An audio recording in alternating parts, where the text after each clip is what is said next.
मार देना डर है। तो कहता है कौन blood demon emperor? Soul demon कहता है। तो कहता है जरा रुक बेटा, थोड़ी देर लेवल का डेमन कोर पूरे क्लेन के लिए काफी ज्यादा प्रीसियस चीज थी, लेकिन फिर भी ब्लड डेमन टोकन का कंपैरिजन उस 6 स्टार के डेमन कोर से नहीं किया जा सकता था। इसलिए किंग हावरान ने वो टोकन के बदले जॉन को ये देने गए। धीरे धीरे क्रैक होती है और किंग राव आगे बढ़ता है। किंग हावरान तभी किंग मोयर कहती है ठीक है मैं पीछे रहूंगी, और ऐसा कहते हुए वो जो यान को देखती है और उसके चेहरे पर हल्की सी रेडनेस होती है, मतलब लाल होता है चेहरा। हालांकि जान इस पे ज्यादा ध्यान नहीं देता और शेर हिलाता है और जो कोई का हाथ पकड़ के स्पेशल क्रैक के अंदर एंटर हो जाता है। और किंग मोयर के एंटर होने के बाद वो स्पेशल क्रैक गायब हो जाता है, जिसके बाद सीन शिफ्ट होता है और हमें दिखा जाता है डी झोउ, जियो क्लेन। और इस टाइम पे जियोली और जियोलोंग और जियो क्लेन के बाकी मेंबर्स जिन्हें ब्लड डेमन क्लेन द्वारा बचाया गया होता है, उनका ट्रीटमेंट किया गया था और उनकी लाइफ को अब कोई भी खतरा नहीं था। 210 दिनों तक इंतजार करने के बाद वो ब्लैक हार्पेड मैन तुरंत कहता है तुम्हारे पैट्रियट अभी तक क्यों नहीं आए? अगर वो अभी भी नहीं आए तो हम मानेंगे कि तुमने हमें बेवकूफ बनाया है और उसके बाद कीमत अच्छी नहीं होगी।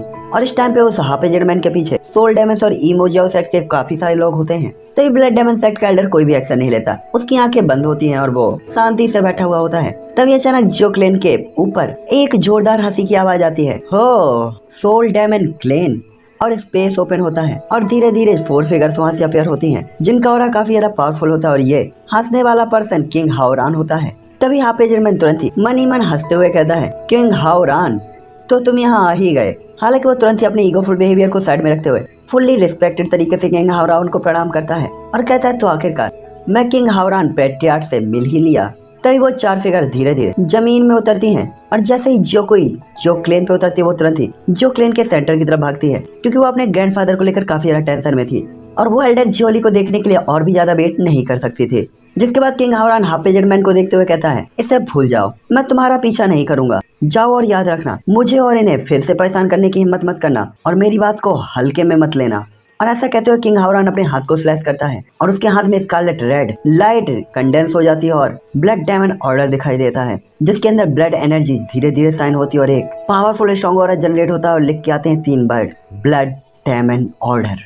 और जब वो ब्लैक हार्पेड मैन किंग हावरान के हाथ में ऑर्डर को देखता है तो वो पूरी तरीके से चौंक जाता है और तुरंत ही झुकते हुए अपने दांत पीसते हुए कहता है हाँ। जिसके बाद अपना काले लबादे को संभालते हुए तुरंत ही पीछे हाथ लहराता है और उसके पीछे के सभी लोग रिस्पेक्टेडली अपना सिर हिलाते हुए तुरंत ही वहाँ से निकल जाते हैं। हालांकि जैसे ही हार्पेड मैन के सामने जगह क्रैक होती है, जॉन को तुरंत ही कुछ याद आता है और वो जल्दी से चिल्लाते हुए कहता है रुको। जॉन की बात को सुनकर किंग हावरान तुरंत ही हाथ हवा में हिलाता है और उस ब्लैक पर्सन ने जो क्रैक क्रिएट किया था वो तुरंत ही गायब हो जाता है। जिसके बाद जो यान कहता है बाकी सभी लोग जा सकते हैं, लेकिन जियो योंग और ई इंग यहीं रुकेंगे। जॉन का जो वर्ड रहता है वो काफी ज्यादा कोल्ड रहता है और इस टाइम पे जियो योंग और ई इंग जो ई डेमन सेट के ग्रुप के बीच में खड़े हुए होते हैं, उनके फेस इंप्रेशन अचानक से बदल जाते हैं और आंखों में घबराहट होती है। दूसरा वो काले कपड़े पहने हुए हार्पेड मैन भी अपनी बहुत टेढ़ी कर लेता है, लेकिन किंग हावरान की तरफ देखते हुए वो कुछ भी नहीं कहता। तभी किंग हावरान तुरंत ही अपने पीछे से हाथ हिलाता है और ब्लड डेमन सेट के 2 एल्डर्स जाकर जो योंग और ई इंग को बाहर खींच तक निकल साले। साथ ही ब्लैक पर्सन के तो पूरे इंप्रेशन ही कोल्ड हो जाते हैं। जिसके बाद जो यान ई इंग के सामने जाते हुए तुरंत ही कहता है ई इंग क्या आपको याद है जब मैं पहली बार डाउडी कॉन्टिनेंट पर आया था तो आपने मुझ पर अटैक करने के लिए काफी सारे लोगों को लीड किया था? मैं आपसे पूछता हूँ मेरे डाउडी कॉन्टिनेंट में आने की खबर आपको कहाँ से मिली? और इस टाइम पे जॉन की आंखें साइन हो रही होती हैं। ये सुनकर तो ई इंग की पूरी बॉडी कांपने लगती है और उसकी आंखें लड़खड़ाने लगती है, बोलने से इनकार कर देता है। यह देखकर जॉन तुरंत ही गुस्से में आता है और 3 स्टार डाउडी लेवल के पावर को तुरंत ही अपेयर करते हुए कहता है बोलो। तभी ई इंग जॉन की पावर से इतना ज्यादा डर जाता है कि वो तुरंत ही कहता है जियो योंग ने इसका खुलासा किया था। उसे पता था अब जोयान अपनी पावर के साथ केवल एक उंगली के झटके से उसे मार सकता था और इस बात को तो कहने की जरूरत ही नहीं थी कि जोयान के पास इस टाइम पे डेमन एम्परर का भी सपोर्ट था। तभी जोयान कहता है जो योंग ने आपको इसके बारे में क्यों बताया? जिसमें वो तुरंत ही कहता है क्योंकि जो योंग वास्तव में बहुत टाइम से हमारे ई डेमन सेट का मेंबर था। इस टाइम पे ई इंग का चेहरा पीला नीला हो रहा होता है। तभी जोयान कहता है मुझे पकड़ने का तुम्हारा मोटिव क्या है? साथ ही तुम्हें कैसे पता चला कि मेरे पास स्काई फायर है? मुझे ये मत बताओ कि जो योंग ने आपको ये भी बताया था, क्योंकि जोयान को अपने हिसाब से तो पता ही था कि ये तो पॉसिबल नहीं था कि जो क्लेन के भी किसी पर्सन को ये पता हो। आखिरकार वो डाउडी कॉन्टिनेंट में अभी अभी आया था तो उसकी फ्लेम के बारे में किसी को कैसे पता चल सकता था? तभी इंग घबराई हुई नजरों के साथ ब्लैक कलर के कपड़े पहने हुए हार्पेड मैन की तरफ देखता है। दूसरा काले कपड़े पहने हुए हार्पेड मैन पूरी तरीके से शॉक हो जाता है और तुरंत ही खींच के एक जोरदार थप्पड़ ई इंग को मारता है और ई इंग तुरंत ही ब्लड फॉग में कन्वर्ट होकर डिस्ट्रॉय हो जाता है और ये इतनी ज्यादा फास्ट होता है कि कोई भी मूवमेंट नहीं दे पाया था। तभी किंग हावरान काले कपड़े पहले वो हार्पेड मैन की तरफ गुस्से में देखते हुए कहता है तुम।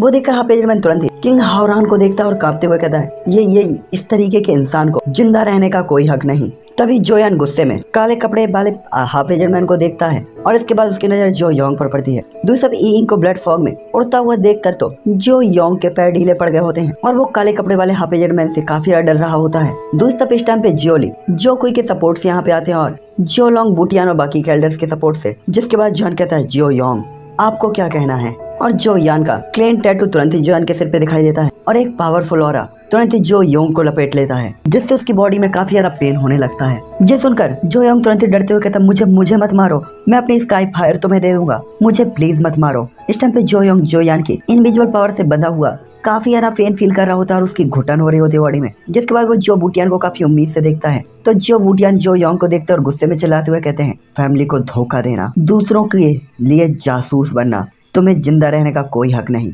तभी जो यान भी कहता है तुम्हारी स्काई फायर जो क्लेन की फायर है ना कि तुम्हारी, उसे तो मैं ले ही लूंगा, लेकिन तुम वास्तव में मरने लायक हो। और इसके बाद जॉन तुरंत ही एक पंच भेजते हुए जो योंग को मारता है और जो योंग इनविजिबल पावर की हेल्प से और जोयान के पावरफुल पंच के साथ ब्लड फॉग में बदल कर डिस्ट्रॉय हो जाता है। और जैसे ही वो ब्लड फॉग धीरे धीरे गायब होती है तो वहाँ पे हल्की रेड कलर की एक फ्लेम हवा में लटकी हुई होती है।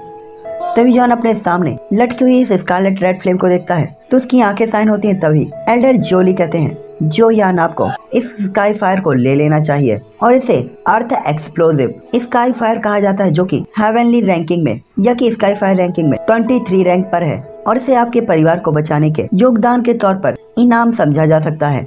तभी जॉन कहता है earth explosive sky fire 23rd rank, हालांकि ये थोड़ी कम है लेकिन बुरी नहीं। और इसके बाद जोयान हल्के से अपने हाथ को बढ़ाते हुए उस फ्लेम को ले लेता है, जिसके बाद किंग हावरान अपने सामने के ब्लैक हाफ एजेड मैन और ईमो सेक्ट के लोगों को देखते हुए गुस्से से चिल्लाते हुए कहता है दफा हो जाओ।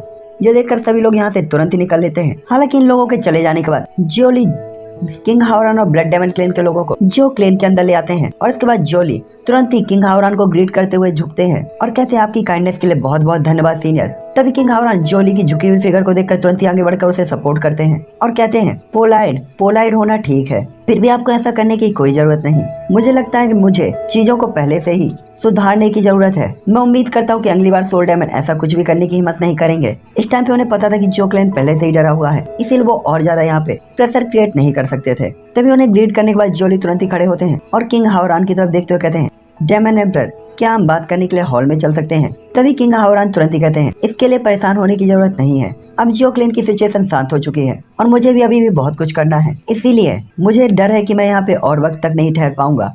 और ऐसा कहते वो काफी ज्यादा पोलाइटली रिप्लाई करते हुए कहते हैं ह्यूमन ट्राइब और डेमन ट्राइब आखिरकार एक दूसरे की अगेंस्ट रहती हैं और अगर मैं जियो क्लेन में लॉन्ग टाइम तक रुकूंगा तो मुझे लगता है कि ये जियो क्लेन को भी नुकसान में डालेगा और मैं अपनी वजह से आपकी क्लेन के ऊपर प्रॉब्लम नहीं डाल सकता। जिसके बाद वो हंसते हुए जोयान की तरफ देखते हुए कहते हैं लिटिल ब्रदर अब मुझे जाना होगा, अगर तुम्हें कभी भी किसी भी चीज की जरूरत है तो तुम मुझे ढूंढने के लिए डेमन कैपिटल या कि डेमन सिटी में आ सकते हो। और ऐसा कहते हुए जोयान के कंधे को थपथपाते हैं और एक स्माइल पास करते हैं। ये देखकर जोयान तुरंत ही उसे थैंक यू कहते हुए कहता है धन्यवाद बिग ब्रदर और उसे ग्रीट करता है। तभी किंग मुयर कहती है मुझे धन्यवाद देने की कोई जरूरत नहीं। साथ ही किंग मुयर इस टाइम पे खुश भी नहीं दिखाई दे रही होती। तभी जोयान कहता है धन्यवाद मिस मुयर, आपको तो धन्यवाद देना सबसे ज्यादा जरूरी है क्योंकि केवल आपकी ही मदद के कारण मैं वास्तव में ब्लड डेमन क्लेन में इतनी आसानी से पहुंच पाया, इसलिए इस बात के लिए मैं वास्तव में आपको धन्यवाद देना चाहता हूँ। जिसपे किंग मुयर हंसते हुए कहती है तो तुम वास्तव में होशियार हो।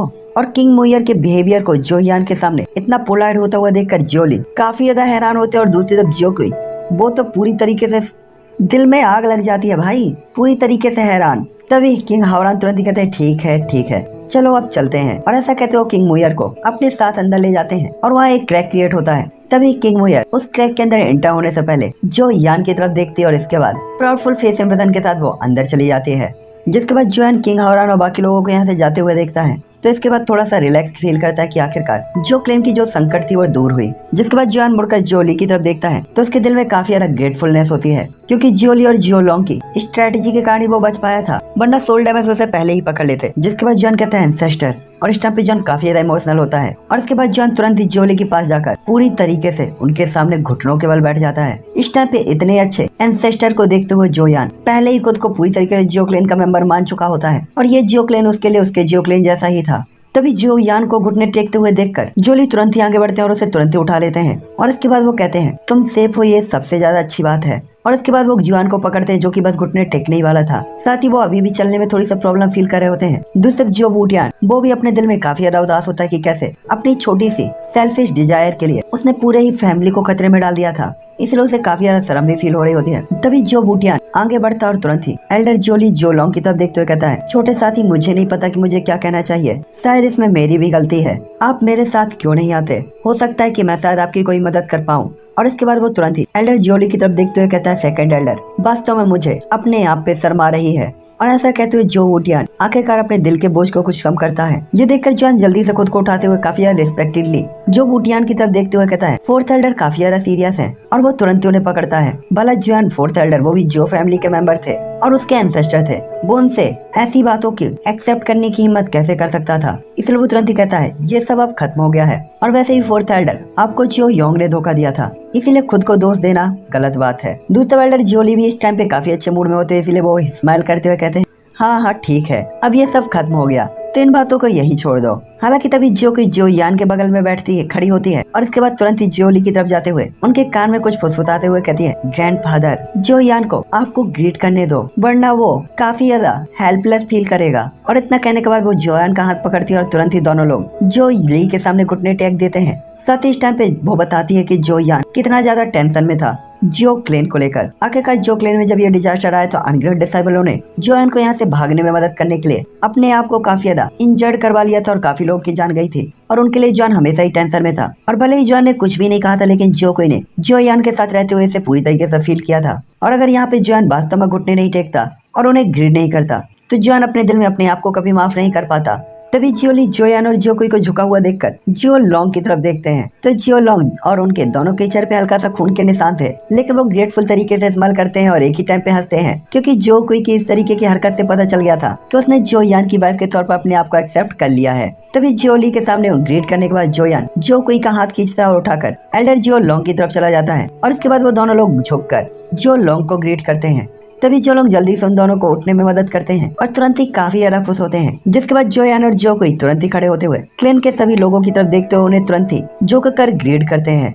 जिसके बाद जॉन क्लेन के सभी लोगों को देखकर सिर उठाता और वास्तव में वो कुछ कहना चाहता था, लेकिन उसे समझ में नहीं आ रहा था वो क्या बोले, इसलिए वो अपना मुंह बंद कर लेता है। तभी जॉन को इस तरीके से ऑकवर्ड होता हुआ देखकर क्लेन का हर कोई हंसने लगता है। और इस टाइम पे हर कोई पूरे जियो क्लेन में जोयान को पसंद करने लगा था। साथ ही वो एल्डर जो जोयान को सोल डेमंस को सौंपना चाहते थे वो भी इस टाइम पे एम्बेरस हो रहे होते हैं। हालांकि जॉन अच्छे मूड में नहीं था, मतलब जॉन बात करने में अच्छा नहीं था, लेकिन वास्तव में हर कोई को अपनी तरफ हंसते हुए देखकर वो थोड़ा सा एम्बेरस फील करता है। ये देखकर जियो कोई भी बिल्कुल एक वाइफ की तरह थोड़ा सा एम्बेरस होते हुए जॉन की तरफ देखती है। जो कोई कैसे बिहेवियर को देखकर जोली और जो लॉन्ग को छोड़कर जो क्लेन में कोई नहीं जानता था कि ये दोनों वास्तव में एक दूसरे के फियांसे हैं। इसीलिए ये देखकर जो लॉन्ग थोड़ा सा बाहर आते हैं और उनका चेहरा जो हल्का सा पीला होता है खुशी से गुलाबी हो जाता है और वो तुरंत ही एक्साइटेड होकर कहते हैं, मतलब एक्साइटेड होकर जो कोई के पास जाते हुए मजाक में कहते हैं, जो कि तुम्हारे ग्रैंडफादर तुमसे पूछना चाहते हैं क्या जोयान ने तुम्हारे साथ बुरा बिहेव तो नहीं किया। ये देखकर जो कोई तुरंत ही उलझते हुए कहती है, वो नहीं वो मेरे साथ बहुत अच्छा है, उन्होंने मेरे साथ कोई भी बुरा बिहेव नहीं किया। और थोड़ा सा उसकी आवाज लड़खड़ा रही होती है। साथ ही जो कोई काफी ज्यादा उलझी हुई होती है कि उसके ग्रैंडफादर ने अचानक उससे ऐसा क्वेश्चन क्यों कहा, इसलिए वो तुरंत ही कहती नहीं वो बहुत अच्छे हैं। ये देखकर जियो लॉन्ग अपनी बात करते हुए कहते तो फिर तुम अभी तक फर्स्ट नाइट सेलिब्रेट क्यों नहीं कर पाए। और ऐसा कहते हुए वो हंसने लगते हैं। ये सुनकर तो जियो कोई उसका तो छोटा सा चेहरा पूरी तरीके से लाल हो जाता है, कान लाल हो जाते हैं, गला लाल हो जाता है और वो तुरंत ही सिर घुमाकर जियोली की तरफ दौड़ पड़ती है और तुरंत ही उनके हाथ को पकड़ लेती है। दूसरा जोयान तो तुरंत ही बिना कुछ कहे जमीन की तरफ देखने लगता है और अपने दिल में ही कहता है, रस्सी जल गई बल नहीं गया। तभी जियो लॉन्ग एल्डर जियोली की तरफ देखते हुए कहते हैं, ओल्ड मैन ऐसा लगता है कि हमें ही इन लोगों की थोड़ी मदद करनी चाहिए। तभी जियोली हंसते और तुरंत ही कहते हैं बिल्कुल सही। और उसके बाद सभी की तरफ देखते हुए कहते हैं, हर कोई चुप रहो, मैं आप लोगों को कुछ बताना चाहता हूँ। हर कोई जानता है कि जब फैमिली में अटैक हुआ था तो सिचुएशन कितनी खतरनाक थी, इसीलिए उस टाइम पे थर्ड एल्डर और मैंने जोयान और जियोकुई की शादी का डिसीजन लिया था, क्योंकि अब फैमिली में संकट खत्म हो गया है तो 1 महीने बाद हेवन और अर्थ के लिए वो एक बहुत बड़ा ओकेजन होगा। इसीलिए चलो इनकी शादी के लिए एक फंक्शन को ऑर्गेनाइज करते हैं और एक ग्रैंड वेडिंग ऑर्गेनाइज करते हैं। तो क्या आप सब एग्री हैं? जो ली की बात को सुनकर तो क्लेन के सभी लोग एक पल के लिए तो पूरी तरीके से शॉक हो जाते हैं, लेकिन फिर उदास होते हुए वो काफी ज्यादा खुश भी होते हैं, क्योंकि यहाँ पे काफी सारे ऐसे भी लोग थे जो ऑब्वियसली जियोकुई को पसंद करते थे, लेकिन उन्हें पता था वो जियोकुई को डिजर्व नहीं करते। और जोयान और जियोकुई दोनों ही टैलेंटेड लोग थे, इसीलिए वो काफी ज्यादा खुश होते हैं। और एक ही साथ कहते हैं ठीक है। साथ ही एल्डर जोली भी इस टाइम पे इस मामले को जल्द से जल्द खत्म करना चाहते थे, क्योंकि जो यान के लिए मूयर के इंप्रेशन को देखकर वो पहले ही थोड़ा सा अलर्ट थे और थोड़ा सा अपने दिल में चिंतित भी थे कि कहीं वो लड़की इसे न ले जाए। दूसरी तरफ जो को इसका तो चेहरा पूरी तरीके से डार्क रेड हो गया होता है। दूसरी तरफ जो यान वो बेचारा कुछ कह ही नहीं पाता, ना कोई उससे पूछता है कि शादी करनी है कि नहीं करनी है। साथ ही जॉन के पास यहाँ अनएक्सपेक्टेड मतलब ऑफर रिजेक्ट करने का चांस भी नहीं था, क्योंकि जोली उसके एंसेस्टर थे और उसे बचाने के लिए उन्होंने अपनी जान को जोखिम में डाल दिया था। तो अगर वो कोई भी फैसला लेते थे तो जॉन उस फैसले से पीछे नहीं हट सकता था। बेटा काइलिन वाट लगा देगी, और वैसे भी उसकी शादी का फैसला यहाँ से भागने से पहले ही हो चुका था। और जियो कोई काफी ज्यादा इंटेलिजेंट लड़की थी और उसका बिहेवियर भी काफी ज्यादा अच्छा था। जॉन के पास कोई भी ऑप्शन नहीं था, इसलिए जॉन अपने दिल में कहता है काइलिन माफ करना। तभी जोली भी जोर से हंसते हुए खुश होते हुए जो यान की तरफ देखते हैं। हालांकि तभी सभी एल्डर्स अपने होश में आते हुए जो यान की तरफ देखते हैं तो जोली हैरान हो जाते हैं, और जोली को हैरान देखकर जो लॉन्ग जियान की तरफ देखते हैं तो वो भी हैरान हो जाते हैं। और उन दोनों एल्डर्स को हैरान देखकर सभी लोग जो यान की तरफ देखते हैं तो वो लोग भी काफी ज्यादा परेशान और हैरान हो जाते हैं, जिसके बाद सभी की नजरें जोयान पर पड़ती हैं और सभी काफी ज्यादा सरप्राइज होते हैं। तभी एल्डर जोली कहते हैं जी जोयान आपकी पावर। वो अनटेस्टेड तरीके से झिझकते हुए जॉन से पूछ रहे होते हैं। तभी जॉन अपना सिर हिलाते हुए और एम्बेरस होते हुए कहता वो मैं बस इत्तेफाक से 3 स्टार डाउडी लेवल पर प्रमोट हो गया था, ये बस लकीली हुआ। जैसे ही जॉन ये कहता पूरा क्लेन ही शांत हो जाता है, पिन ड्रॉप साइलेंट, कोई आवाज ही नहीं सुनाई देती। जिसके बाद जो लॉन्ग सबसे पहले होश में आते हैं और जो यान के कंधे को थपथपाते हुए अपने दिल की सारी शिकायतों को दूर करते हैं और जॉन के ऑरे को फील करते हैं। जिसके बाद वो अपने हाथ से जो यान के चेस्ट पर पंच मारते हुए कहते हैं मैंने कहा लड़के क्या तुम थोड़ा धीमे नहीं हो सकते, इतनी तेज कल्टीवेशन कौन करता है, क्या तुम हम ओल्ड लोगों का वेट नहीं करोगे। ये तो वास्तव में मुझे भी एम्बेरस फील करा रहा है, बस कर पगले रुलाएगा क्या। और जियो लॉन्ग की बात को सुनकर सभी लोग हंसने लगते हैं और जियो क्लेन में सभी लोग काफी ज्यादा एक्साइटेड भी हो जाते हैं और सभी लोगों को अब यकीन होता है कि जॉन वास्तव में 3 स्टार डाउडी लेवल पर पहुंच गया था और वो एक मॉन्स्टर लेवल का टैलेंटेड पर्सन था। इसीलिए शायद सेकंड एल्डर भी उसे प्रोटेक्ट करना चाहते थे। इसीलिए सभी लोग कहते हैं वास्तव में सेकंड एल्डर काफी ज्यादा टैलेंटेड है, उनकी नजर सच में काफी ज्यादा अच्छी है। तभी जियो क्लेन का दूसरा पर्सन कहता है बकवास, अगर हमारे सेकंड एल्डर की नजर अच्छी नहीं होती तो भला वो जो कोई के लिए इतने अच्छे और पावरफुल पर्सन को थोड़ी चूज करते। वो हमारे क्लेन का सबसे स्ट्रॉन्गेस्ट पर्सन है। और उसके बाद तारीफें एक के बाद एक सभी लोगों के मुंह से निकलने लगती हैं और सभी एल्डर्स भी तुरंत ही ग्रेट की तरह साइन करते हुए कहते हैं बहुत सही, हम भी रेडी हैं, पार्टी का इंतजाम किया जाए। लेकिन जॉन के टैलेंट और लक पर भरोसा करते हुए मेन तौर पर जॉन को पता था कि ये झानलाओ की मदद से भी है, वरना वो कभी भी इतने कम टाइम के अंदर डाउडी लेवल के 3 स्टार पर नहीं पहुंच पाता। और खास तौर पर हाउ रान की हेल्प भी जॉन के लिए काफी ज्यादा मेन थी और जॉन को इस लेवल तक पहुंचने के लिए काफी लोगों ने मदद की थी, यहाँ तक कि एल्डर जॉन टियान की वो ब्लड पावर और वो भूत सोल। अगर जॉन के पास इतने सारे टैलेंटेड लोगों का सपोर्ट और इतने सारे रिसोर्सेज का सपोर्ट नहीं होता तो यहाँ तक पहुंचना जॉन के लिए काफी मुश्किल होता। तभी सभी लोग बात करते हो काफी ज्यादा हैरान तरीके से कहते हैं ऐसा लगता है कि अब ज्यादा टाइम नहीं लगेगा जब जियो क्लेन के पास और सभी एल्डर्स को क्रॉस कर चुका एक ऐसा पर्सन होगा जो सबसे स्ट्रांग होगा जियो क्लेन में। हालांकि ये कहना कुछ गलत नहीं था कि उन्होंने जॉन से कुछ ज्यादा ही उम्मीद लगाई थी। आखिरकार जॉन के लिए कम टाइम्स में 1 स्टार से 3 स्टार तक आगे बढ़ने के लिए डेमन ग्रेवयार्ड की ब्लड एनर्जी की पावर के कारण था, फिर कुछ हाई रैंक के डेमन कोर, लेकिन हर बार ऐसा होना काफी ज्यादा मुश्किल था। हालांकि तभी एल्डर जोली खांसते और सभी लोग चौंक जाते हैं, जिसके बाद वो कहते हैं जोयान आज से आधिकारिक तौर पर ऑफिशियली हमारे जो क्लेन का मेंबर बन गया है। साथ ही उसके लिए नेचुरलाइजेशन के ओकेजन की अब मुझे नहीं लगता कोई जरूरत है, क्योंकि उसकी पावर को देखते हुए मुझे नहीं लगता कि हमारे जो क्लेन के एल्डर भी उसके लिए मैच होंगे।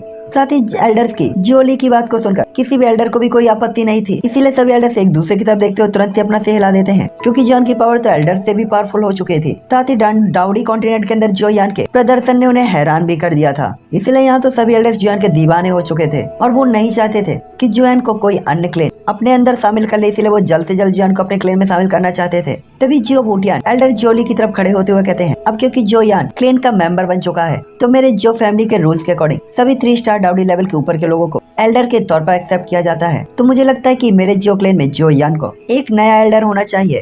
ये देखकर जोली जोयान को ग्रीट करते हुए कहते हैं आओ मैं तुम्हें बाकी के एल्डर से मिलवाता हूँ। और ऐसा करके जोली एक एक करके जोयान को सारे ही एल्डर से मिलवाते हैं और उसके बाद जोयान के कंधे को थपथपाते हुए सीरियस तरीके से कहते हैं जोयान अब से आप भी मेरे जो क्लेन के एल्डर होंगे। और ऐसा कहते हुए एल्डर जोली जैसे ही बोलते हैं तो उन्हें तुरंत ही खांसी आने लगती है और उनका चेहरा पीला पड़ जाता है और ये स्पष्ट तौर पर पहले की चोटों के कारण था, जो कि काफी हैवी चोटें थी और वो अभी भी पूरी तरीके से ठीक नहीं हुए थे। इसलिए जोयान जल्दी से एल्डर जोली को सपोर्ट करता है और अपने हाथ से उनकी फीट को थपथपाता है और इसके बाद वो तुरंत ही कहता है चिंता न करें दादाजी, मैं जोयान निश्चित तौर पर एक एल्डर की सारी रिस्पॉन्सिबिलिटी ऐसा फील कर रहा था कि जैसे में लेफ्ट हैंड में एक हल्की ब्लू कलर की आई जैसी एक एनर्जी ऑब्जेक्ट दिखाई देती है जिससे काफी कोल्ड ऑरा फैल रहा होता है। और जॉन के राइट हैंड में एक रेड कलर की मिक्स्ड हल्की खाकी कलर की फ्लेम दिखाई देती है जो कि साफ तौर पर अर्थ एक्सप्लोसिव फायर थी जिसके अंदर अर्थ एट्रीब्यूट भी था। जॉन के हाथों में दो अजीब चीजों को देखकर ओल्ड जॉन उनके चेहरे पर स्माइल आ जाती है और वो तुरंत ही कहते हैं इस बार डेमन ग्रेवयार्ड के अंदर एंटर होने के बाद हमारा मेन मोटिव तो ब्लड एसेंस को रिफाइन करना था, लेकिन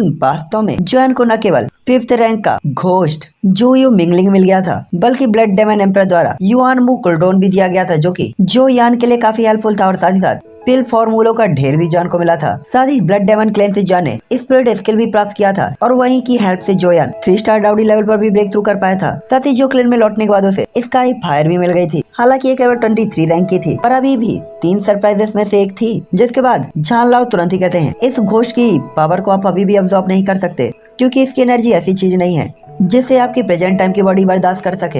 हालांकि जॉन पहले ही 3 स्टार डाउडी लेवल पर पहुंच चुका था लेकिन उसकी प्रेजेंट टाइम की बॉडी काफी ज्यादा वीक थी और 5th रैंक का घोस्ट कुछ ऐसा नहीं था जिसकी पावर जॉन की बॉडी बर्दाश्त कर सके। दूसरी तरफ जोयान भी चिल्ला था क्योंकि वो भी इस बात को समझता था कि इस कॉन्टिनेंट के पावरफुल लोगों के सामने तो उसकी ताकत अभी भी काफी वीक है। लेकिन जॉन अभी भी खुश था कि घोस्ट ने उसे अपने मास्टर के तौर पर एक्सेप्ट कर लिया था और उसे एब्जॉर्ब नहीं कर सकते। क्या है जिसमें जान लाओ तुरंत ही कहते हैं आपके पास कम से कम एक नॉर्मल 5 स्टार डाउडी लेवल की वॉरियर जितनी फिजिकल स्ट्रेंथ होनी चाहिए। जिसके बाद वो कहते हैं 5 स्टार डाउडी लेवल की फिजिकल स्ट्रेंथ आमतौर पर इतनी ज्यादा तो नहीं होती लेकिन डाउडी के 4 स्टार से 5 स्टार पर ब्रेक थ्रू करते समय जो ट्रेबुलेशन झेलना पड़ता है उसके कारण आपको अपनी फिजिकल स्ट्रेंथ को बढ़ाने का मौका मिलता है और अपनी फिजिकल स्ट्रेंथ को झेलते हुए आप उसे क्रॉस कर सकते हैं। दूसरी तरफ जोयान इन बातों को नहीं जानता था, वो केवल इतना जानता था कि 5 स्टार डाउडी लेवल पर ब्रेक थ्रू करना इतना आसान नहीं है और प्रेजेंट टाइम पे तो जॉन इसके बारे में सोच भी नहीं सकता था। इसीलिए जॉन तुरंत कहता है तो क्या फिजिकल स्ट्रेंथ को बढ़ाने का कोई और तरीका है।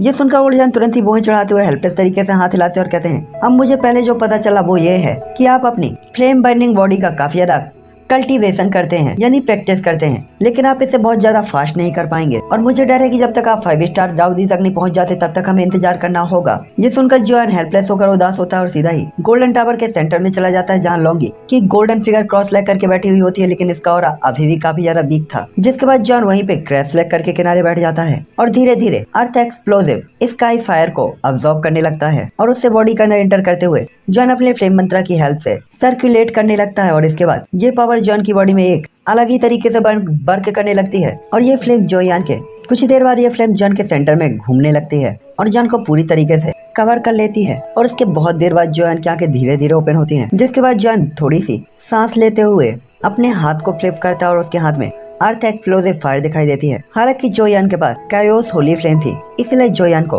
अर्थ एक्सप्लोसिव स्काई फायर से अब जरा सा भी डर नहीं था क्योंकि वो उससे काफी ज्यादा वीक थी। इसलिए जॉन उस अर्थ फायर को पूरी तरीके से अब्सॉर्ब कर लेता है और जैसे जॉन इस फायर को स्वैलो करता है जॉन की बॉडी के अंदर एक पावरफुल पावर धीरे धीरे कंडेंस होने लगती है और जॉन को अपनी बॉडी के अंदर काफी ज्यादा स्ट्रॉन्ग और सेफ फील हो रहा होता है। और इस टाइम पे जॉन को समझ में आता है कि शायद अर्थ एक्सप्लोसिव फायर उसके डिफेंस बैरियर और डिफेंस को स्ट्रॉन्ग कर सकती थी। थॉट के साथ जॉन का फ्लेम मंत्र इसे अपनी बॉडी के साथ और अपने पाथ के साथ सर्कुलेट करता है जिसके कारण यह फ्लेम जोयान की मेरिडियन नेटवर्क में फ्लो होने लगती है।